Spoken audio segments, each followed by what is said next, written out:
নমস্কার, আমি শম্পা। চলে এসেছি আমার নতুন একটি রেসিপি নিয়ে। আজকের রেসিপি চিকেন বিরিয়ানি। আমি বিরিয়ানিটা খুব সহজভাবেই করে দেখাবো।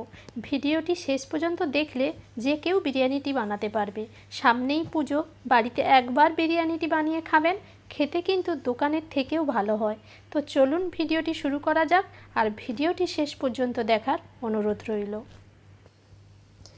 আমি এখানে 500 গ্রাম বাসমতি চাল 2 থেকে 3 বার জল দিয়ে ভালো করে ধুয়ে আধ ঘন্টা মতো ভিজিয়ে রেখে দেব।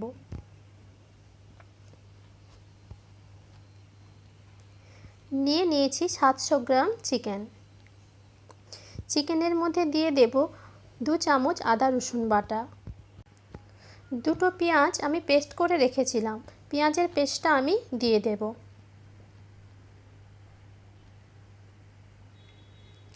দিয়ে দিচ্ছি 1 চামচ হলুদ গুঁড়ো, দিচ্ছি 1 চামচ লঙ্কা গুঁড়ো, দিয়ে দিচ্ছি ধনে জিরে গুঁড়ো, দিয়ে দিচ্ছি 3 চামচ মতন ফেটানো টক দই, দিচ্ছি 1 চামচ কেওড়া জল, 1 চামচ গোলাপ জল। চিকেনটা ভালোভাবে ম্যারিনেট করে আমি আধ ঘন্টা মতন রেখে দেব।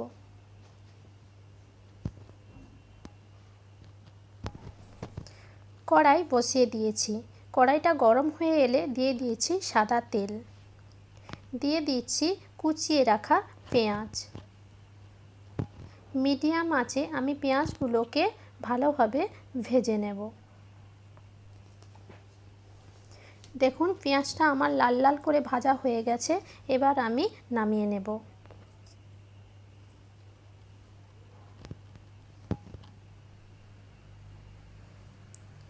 আমি আগে থেকে প্রেসার কুকারের মধ্যে আলু লবণ ও হলুদ দিয়ে সিটি মেরে রেখে দিয়েছিলাম।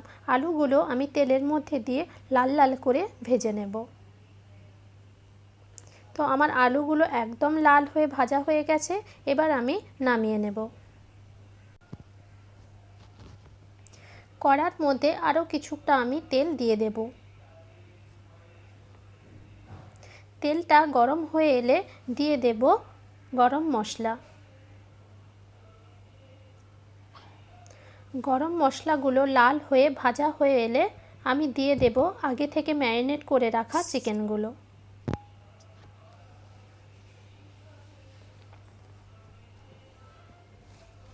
আমি চিকেনগুলো দিয়ে দিয়েছি, এবার ভালোভাবে আমি কষে নেব। ওপর থেকে ঢাকনা দিয়ে আমি 10 মিনিট মতন ভালোভাবে কষে নেব। আমি কিন্তু চিকেনের মধ্যে কোনো রকম জল অ্যাড করব না। দিয়ে দিয়েছি স্বাদ অনুযায়ী লবণ। আমি ঢাকনাটা খুলে মাঝে মাঝে নাড়িয়ে নেব, যাতে না কড়ার মধ্যে বসে যায়। তো দেখুন চিকেনগুলো থেকে কিন্তু তেল বেরিয়ে আসছে, আর চিকেনগুলোও কিন্তু আমার একদম কষানো হয়ে গেছে। এবার আমি নামিয়ে নেব। একটা ডেকচির মধ্যে আমি জল বসিয়ে দিয়েছি বিরিয়ানির ভাতটা রেডি করার জন্য। দিয়ে দিয়েছি 2টো তেজপাতা আর গরম মশলা, আর দিয়ে দেব কিছুটা সাদা তেল। জলটা ফুটে উঠলে আমি দিয়ে দেব আগে থেকে ভিজিয়ে রাখা বাসমতি চালগুলো।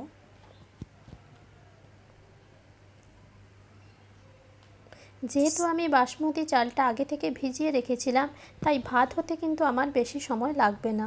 দিয়ে দিয়েছি স্বাদ অনুযায়ী লবণ।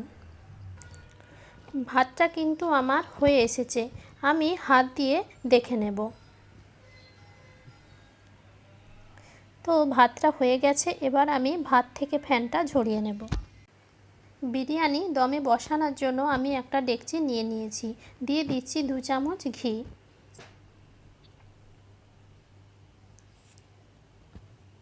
দিয়ে দিচ্ছি বিরিয়ানির ভাতগুলো।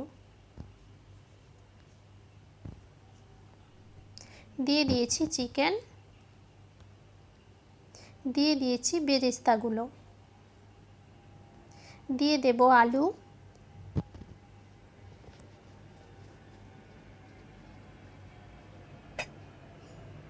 দিয়ে দিচ্ছি গোলাপ জল।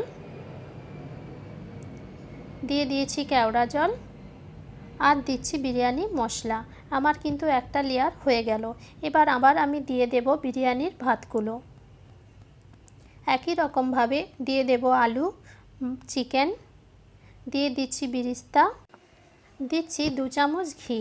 আমি কিন্তু ঘিটা একদম লেয়ারের আগে দিয়েছিলাম আর একদম লেয়ারের উপরে দিচ্ছি। দিয়ে দিচ্ছি বিরিয়ানি মশলা, দিয়ে দিচ্ছি কিছুটা পরিমাণ গরম মশলা গুঁড়ো, দিচ্ছি কেওড়া জল, দিচ্ছি গোলাপ জল, দিচ্ছি হাফ চামচ মতন মিঠা আতর। আমি আগে থেকেই উষ্ণ গরম দুধে কেশর ভিজিয়ে রেখেছিলাম, দিয়ে দেব উপর থেকে কেশর। এভাবেই প্রতিটা লেয়ারে কিন্তু গোলাপ জল, কেওড়া জল, বিরিয়ানি মশলা দিতে হবে। ঢাকনা দিয়ে মেখে রাখা আটা ডেকচির চারপাশে এরম করে লাগিয়ে দেব, যাতে না বিরিয়ানির গন্ধটা বাইরে বেরিয়ে আসে। আমি একদম লো হিটে 25 মিনিট মতন দমে দিয়ে দেব। তো আমার বিরিয়ানিটা কিন্তু হয়ে এসেছে। এবার আমি খুলে দেখব কেমন হয়েছে। তো দেখুন কেমন হয়েছে, কতটা সুন্দর হয়েছে দেখতে। তো আমি তুলে দেখাই, আমার কিন্তু একটা ভাতও ভেঙে যায়নি। একদম কিন্তু ভাতগুলো গোটা গোটা হয়ে আছে। আলুগুলোও কিন্তু একদম আমার সেদ্ধ হয়ে গেছে। চিকেনটাও কিন্তু সেদ্ধ হয়ে গেছে। তো বাড়িতে এভাবে একবার বানিয়ে ট্রাই করবেন। যদি ভালো লাগে কমেন্ট করে জানাবেন। আর ভিডিওটি দেখার জন্য অসংখ্য ধন্যবাদ। ভিডিওটি যদি ভালো লাগে লাইক করবেন, কমেন্ট করবেন, শেয়ার করবেন। ফেসবুক থেকে দেখলে আমার পেজটি ফলো করবেন। ইউটিউব থেকে দেখলে আমার চ্যানেলটি সাবস্ক্রাইব করবেন। দেখা হচ্ছে নতুন একটি রেসিপি নিয়ে। নমস্কার।